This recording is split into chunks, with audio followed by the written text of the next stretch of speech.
2.142857, then find 2/7, 3/7, 4/7। ठीक है, तो कैसे निकालेंगे? क्योंकि 1/7 इज इक्वल टू मेरे को दे दिया इसने 0.14285 की बार, तो मुझे 2/7 मालूम करना है। तो 2/7 का मतलब क्या होता है? 2 इंटू 1/7। अब यहाँ पर इसकी नेक्स्ट स्टेप में क्या करूँगा? 2 इंटू लिख करके 1/7 की वैल्यू क्या दे रखी है इसने? 0.14285। ठीक है, तो मैं क्या करूँगा? 0.14285 इसको थोड़ा सा बाहर रहने दूंगा और इंटू 2 कर दूंगा। 2 7 जा 14 का 4, फिर 1, 2 5 जा 10 और 1 11, फिर 1, 2 8 जा 16 और 1 7। ठीक है, और फिर 1 इधर बचेगा।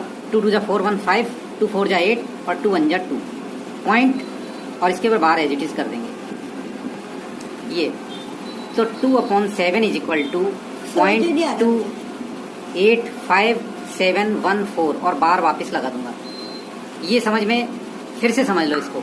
1/7 का ये दिया हुआ वैल्यू मेरे को 2/7 की मालूम करनी है, तो 2 इंटू 1/7 लिख सकता हूँ इसको।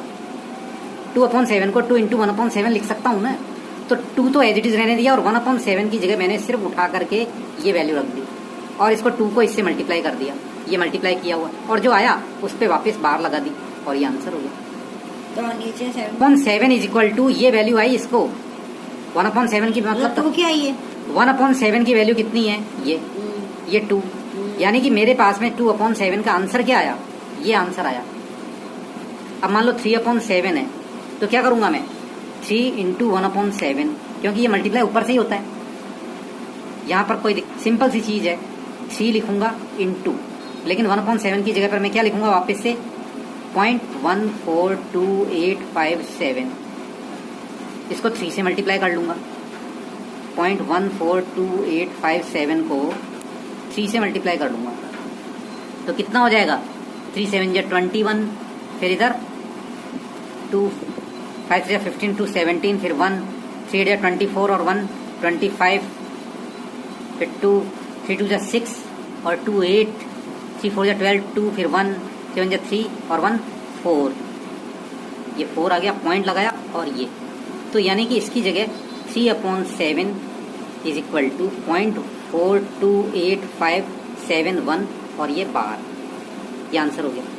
इसी तरीके से 4/7 का भी हम निकाल लेंगे। 4 इंटू 1/7, इसकी जगह क्या लिखूंगा मैं?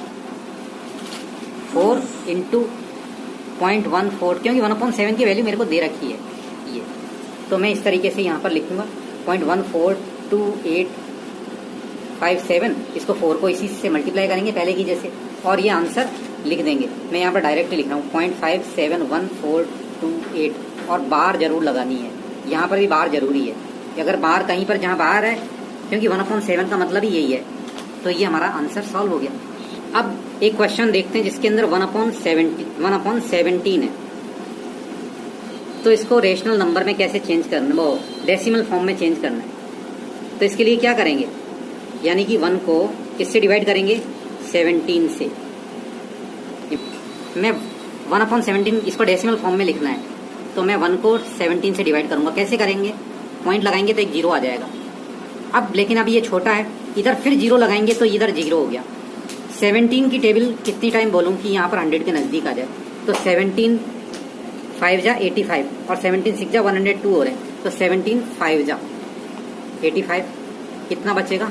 15। एक बार जब पॉइंट लगने के बाद में डिवाइड के अंदर ये रिमाइंडर आता है तो एक 0 अपने आप लग जाता है। अब किससे मल्टीप्लाई करूंगा मैं इसको कि ये 150 के नज़दीक आ जाए, तो ये आएगा आपके 17 8 जा 136, तो 17 8 जा 136 आ गया। अब 150 में से ये 136 को माइनस करेंगे तो इधर 4 हो गया और इधर 4 में से 1 गया तो ये, और इधर फिर 0,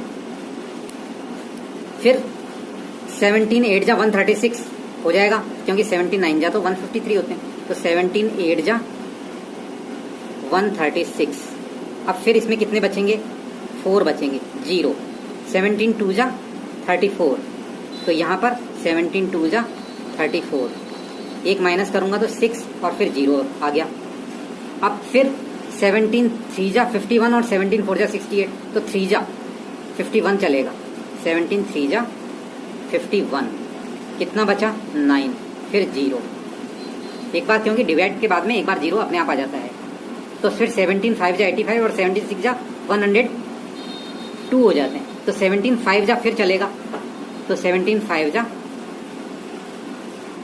85, फिर कितना बचा 5 आ गया, फिर 0। तो 17 2 जा, यहाँ पर 17 2 जा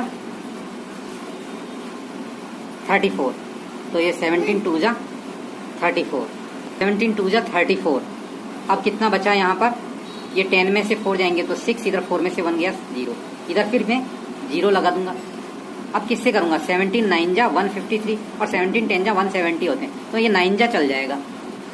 तो यहाँ पर मैं 9 जा लिखूंगा और यहाँ पर 153 लिखूंगा।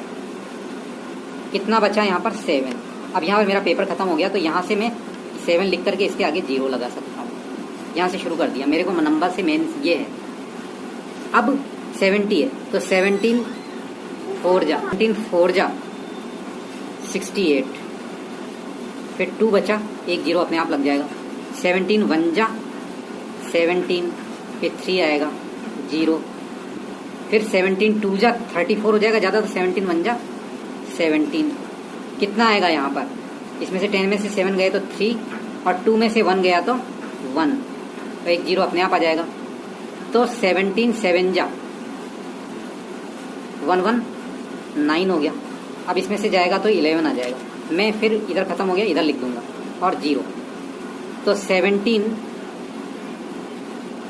6 जा 102, 8 आ गया 0, फिर 17 4 जा 68, क्योंकि ये ज़्यादा हो रहा है तो 4 जा 68, और फिर कितना बचा 2 और इधर 1 12, तो 0। अब 4 के बाद में फिर वापस 7 जा 119, 1 बचा, यानी कि ये चीज़ वो की वही चीज़ आ गई। यहाँ पर मैं एक 0 अपने आप लग जाएगा, फिर एक 0 लगाऊंगा और ये 100। अब जैसे ये यहाँ पर वापस इसके बराबर आ जाता है कहीं पर भी, ये लास्ट में रिमाइंडर जिस समय आ जाता है उस समय इस आंसर के ऊपर हम क्या लगा देंगे, ये 0 तो वापस रिपीट हो रहा है, इसके ऊपर बार लगा देंगे और ये हमारा आंसर हो जाएगा। यानी 1/17 इज इक्वल टू, मैं इसको लिख दूंगा 0.88823529411747 और ये बार, ठीक है, ये आंसर हो गया। Find 3 rational numbers between 5/7 and 9/11। तो 5/7 का मतलब क्या होता है, 5 को 7 से डिवाइड करेंगे तो यहाँ पॉइंट लगेगा 0, 7 7 जा 49, 1 बचेगा, एक 0 अपने आप लग जाएगा, 7 1 जा 7, फिर 3 बचेंगे, एक 0, 7 4 जा 28, फिर 2 बचेगा, 2 बचेगा, फिर 0, 7 2 जा 14, फिर 6 0, 7 8 जा 56, फिर 4, फिर 0, 7 3 जा 21, 7 4 जा 28, 7 5 जा 35, फिर 5, फिर 0, 7 7 जा 49। ये सेम चीज़ वापस आ गई, 50 तक आते ही हम ये चीज़ रिपीट हो रही है। इसका मतलब है इसको मैंने डेसिमल फॉर्म में लिख दिया, ये डेसिमल फॉर्म में लिखना कहते हैं इसको, इस तरीके से। तो पहला नंबर क्या हो गया 7 1 4 2 8 5, इसके आगे ये रिपीट हो रहा है तो ये हो गया। और 9/11 ये रफ के अंदर कर रहा हूँ मैं भी, तो 9/11 पॉइंट लगा तो 0, 9 8 जा 88, फिर 2, फिर 0, ठीक है। तो 11 1 जा 11, फिर 9 आ गया, यानी ये रिपीट हो रहा है वापस से, 0 लगेगा, 11 8 जा 88, फिर 2, फिर 0, 11 1 जा 11, फिर 9, तो ये 0.818181 चलता जाएगा।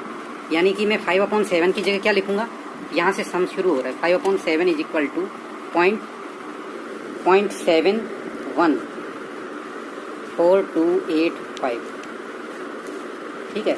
और ये 9/11 की जगह पर क्या लिखूंगा मैं, 0.81 आता जाएगा, तो इसको मैं यूँ कर देता हूँ। मतलब मुझे दिया क्या है कि 5/7 और 9/11 के बीच में रेशनल नंबर नहीं, इरेशनल नंबर चाहिए। तो इरेशनल नंबर क्या होते हैं, non terminating and non repeating. तो पहला इससे बड़ा और इससे छोटा, तो 71428502003 मर्जी है जैसे लिख दिया। और लेकिन ये लिखना ज़रूरी है, ये 3 डॉट लिखना ज़रूरी है ताकि ये नॉन टर्मिनेटिंग होंगे। अब यहाँ पर रिपीट हो रहा है क्या? नहीं हो रहा है, तो ये पहला इरेशनल नंबर हो गया। फिर दूसरा 715286007010 ऐसे लिख दिया, मर्जी है जैसे। फिर 0.7235090002 3 डॉट। इस तरीके से ये तीनों इरेशनल नंबर पहला, सेकंड, थर्ड आगे तक चलते जाएंगे। अगर 4 भी निकालें तो 4 भी मर्जी से निकाल दो। 73.7340200010 रिपीट नहीं होना चाहिए। ये रेशनल नंबर निकालें किसके बीच में? 2 रेशनल नंबर्स के बीच में। मैंने 5/7 को डिवाइड करके बताया, तो ये पूछे 3 थे, मैंने 4 निकाल दिए। आप इस तरीके से निकाल सकते हो। इसमें सबसे बड़ी चीज़ है कि ये डॉट जरूर आने चाहिए कि एक नंबर रेशनल है या इरेशनल है। 23 का अंडर रूट नहीं निकलता है, तो ये नंबर इरेशनल नंबर है। 225 का अंडर रूट 15 होता है, तो ये रेशनल नंबर है। 0.3796 टर्मिनेट हो रहा है, और तो ये रेशनल नंबर है। अच्छा 478 रिपीट हो रहा है, ये नंबर 478 रिपीट हो रहा है और नॉन टर्मिनेटिंग है। लेकिन रिपीट हो रहा है इसी कारण से ये क्या है? ये आपका रेशनल नंबर है।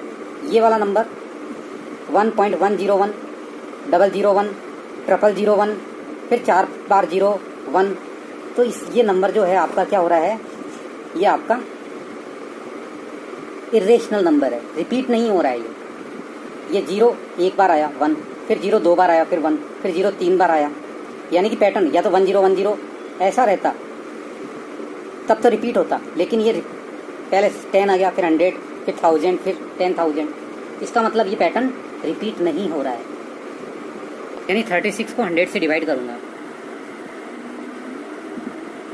एक पॉइंट लगाया 0 आ गया, 3 जा 300, 6 0 आ गया, एक 0 अपने आप आ जाएगा, 6 जा। ये क्या हो गया? टर्मिनेट हो गया यहाँ पर। तो यानी कि 0.36 इसका डेसिमल एक्सपेंशन है। और किस तरह का ये? टर्मिनेटिंग। तो यहाँ लिखना पड़ेगा टर्मिनेटिंग। अब जैसे 1/11 है, 1 को किससे डिवाइड करेंगे? 11 से। तो पॉइंट लगाया 0 लगाया, फिर 0 लगाया 0 लगाया, 11 9 जा 99, फिर 1, फिर 0, एक 0 यहाँ पर, फिर 0, 11 9 जा 99। क्या है ये? Non terminating. तो इसका क्या रहेगा? 0.0, 0.09 और टर्मिनेट, नॉन टर्मिनेटिंग। ये नॉन टर्मिनेटिंग लिखना पड़ेगा। 4 and 1 8/1/8, 4 8 जा 32, 32 और 1 33/8,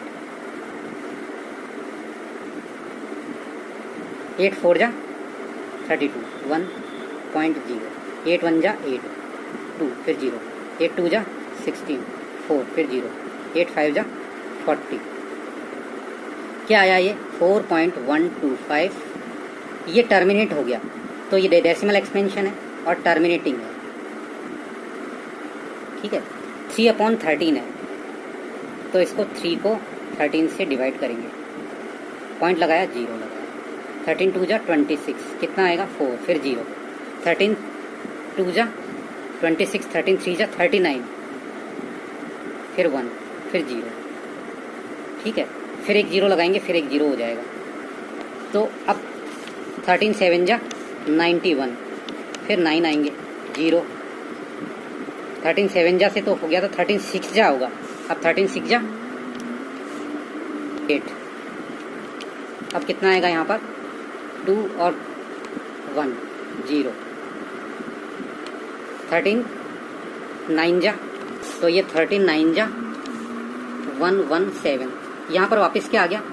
माइनस करेंगे तो 3 आ गया। अब ये 3 है और यहाँ पर भी 3 है, सेम चीज़ यहाँ पर रिपीट होना शुरू हो गया। वहीं पर ही हम क्या लगा देंगे? बार लगा देंगे। तो 3/13 इज इक्वल टू कितना आ गया? 0.230769। लेकिन अभी टर्मिनेट नहीं हुआ है, तो इसको क्या लिखेंगे? Non terminating. ये नॉन टर्मिनेटिंग लिखना जरूरी है।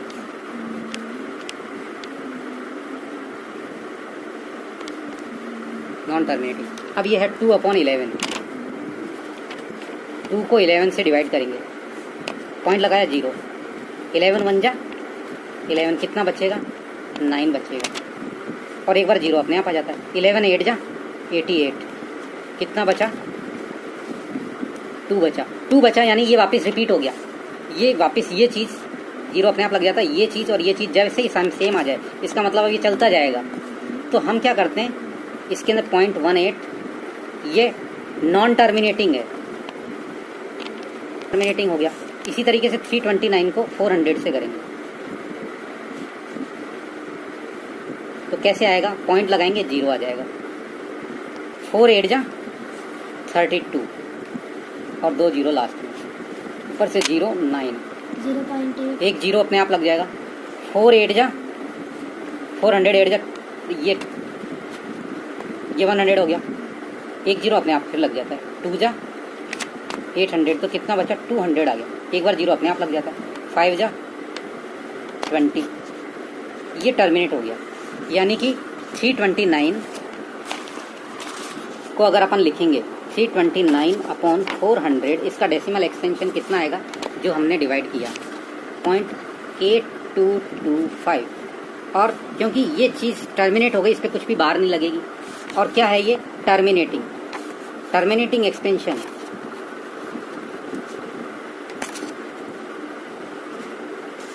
ठीक है वो टर्मिनेटिंग, किसी का टाइम नॉन टर्मिनेटिंग था,